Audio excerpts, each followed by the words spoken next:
Hello and thanks for clicking that video. Here it's Black's turn. What do you think? What is the best move for Black? You can pause the video and try to think.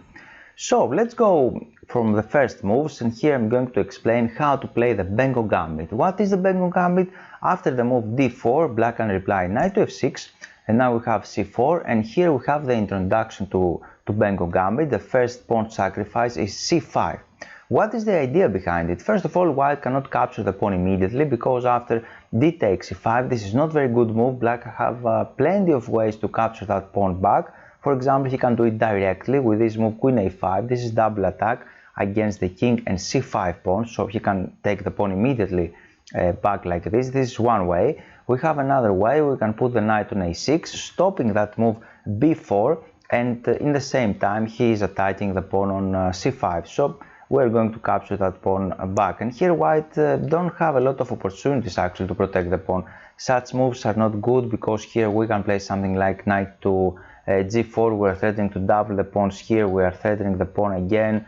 We have also this option to go on a5 check. So we are going to take the pawn back in any case. This is another way.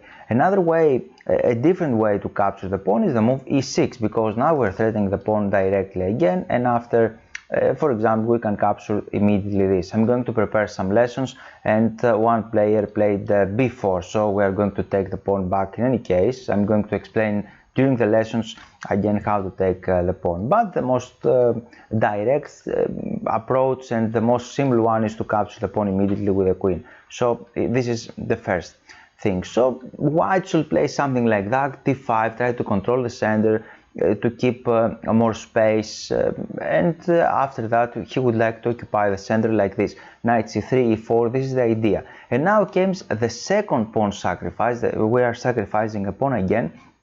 Before White play that move knight to c3, we should play b5, and now we are in the Benko Gambit, a very interesting gambit because we are giving up a pawn in order to create positional pressure. And here I have a fantastic game for you. Paul Benko himself played this game in 1976. And now we have the move c takes b5. White accept the gambit.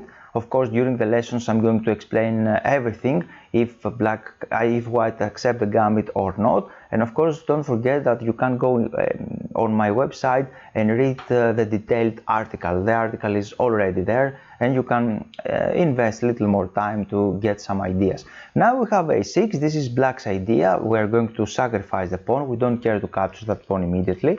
But after bishop takes a6, pawn takes a6, bishop takes a6, and you can see this bishop is really powerful here, because one idea is to destroy White's castling, right? White cannot really easily develop his pieces. If he plays something like e3 or e4 later, we can capture that bishop and we can destroy the kingside castling. One idea is to play g3, of course, try to develop the bishop from the other side of the board on g2, and after that develop the knight, castling, and then he will see what he's going to do with this pawn, the e-pawn. So Black can play the move d6, this very secure move. Before fianchetto the bishop, try to stop any ideas with this move d6. So we're going to play d6, now bishop g2, g6, knight to f3, bishop d7. Both sides are developing. The development on Benko is very easy, and you're going to develop your pieces like this. Now we have short castling, knight to c3, as you can see, knight bd7, another very standard move, and you can see Black is ready to execute more pressure in the queen side with that move queen a5, and after that rook f to b8, and you can see all of Black pieces, or almost all of Black pieces, are executing pressure against these two pawns.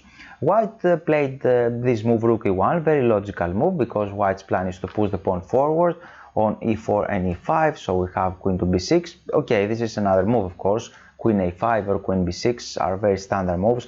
Try to put more pressure against b2, so White have little more troubles now to develop that bishop from c1. Queen to c2, rook f to b8, again putting more pressure, stopping that bishop development, so Black cannot just develop the bishop. And now we have e4, Black, and now it's Black's turn. Black performed a very nice maneuver. Do you know what Black should do here?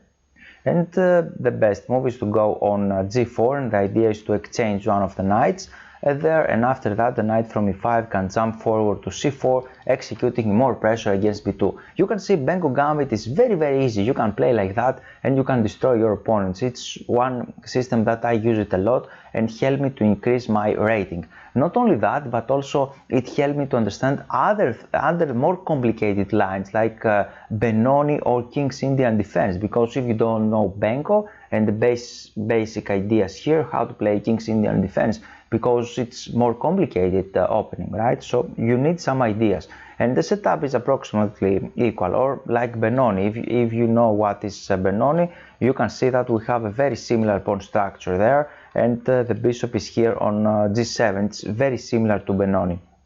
So now white played this normal looking move, rook to b1, try to overprotect that pawn in order to play something like b3 or to develop the bishop. Black continued with his plan, knight g to e5, knight takes, and now rook to d1. Because you can see on Benko, all of the times we are creating a lot of pressure, a lot of threats. Do you see the idea right now? The idea is very simple. We would like to play bishop to d3, attacking the queen and rook. So white don't have enough time to complete his development, or he has little time to complete his development. This is the issue here, and this is how to play the Benko. So he played rook to d1, tried to stop this idea, rook to d3. We have queen to b4, putting the queen in an active square here, and he would like to play something like knight c4. We have bishop f1, and now it's the diagram position. As you can see, it's black's turn. I'm not saying that it's easy, but you can try. What you are going to do here? If you play this move bishop takes f1, this is what happened during the game. Benko played that move. It's not a bad move at all. It's a very nice move, but we have a better move, and a better move is knight f3. As you can see on Benko Gambit, we have a lot of tactics. This is check. And here white have some problems, because this rook on b1, it was a very logical move to play rook b1, try to develop the pieces, right? But you can see this rook is a target there, because we're attacking the king goes away, and now we have bishop takes f1, this is check, so white has to recapture, and now we have bishop takes to c3. And white's problem here is that he cannot really capture on c3 because the rook on b1 is hanging.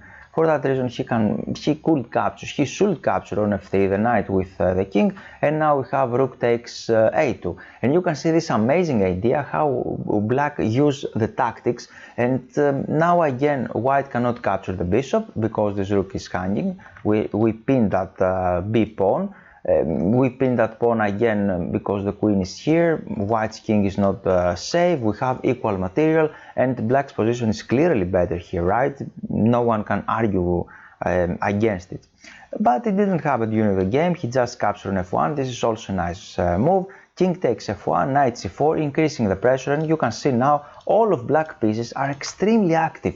It's an ideal position. You should have positions like that, and after that you can destroy your opponent. Right now again we are threatening to capture on f3. You see we have a lot of tactics there, or we might have other tactics like knight a3 maybe.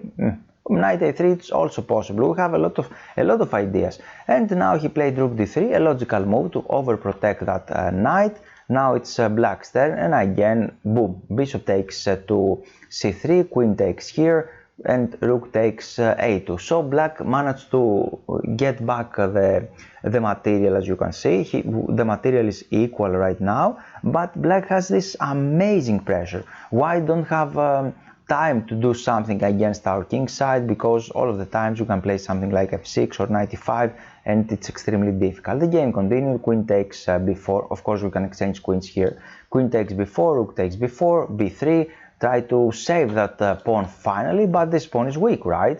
Even in endgame with Benko you can end up in a better endgame.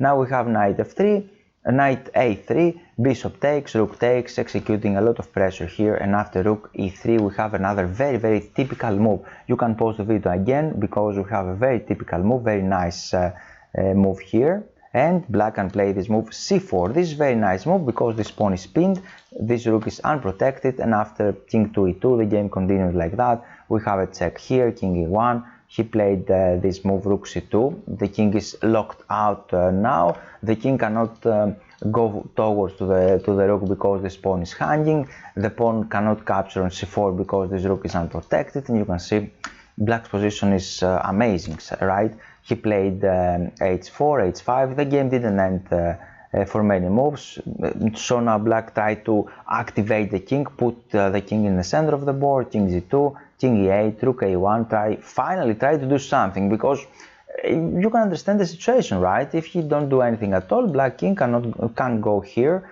for example, or maybe it can go even further on d4, or he can remove the rook and try to penetrate with the king. I don't know, the king will be very far advanced there.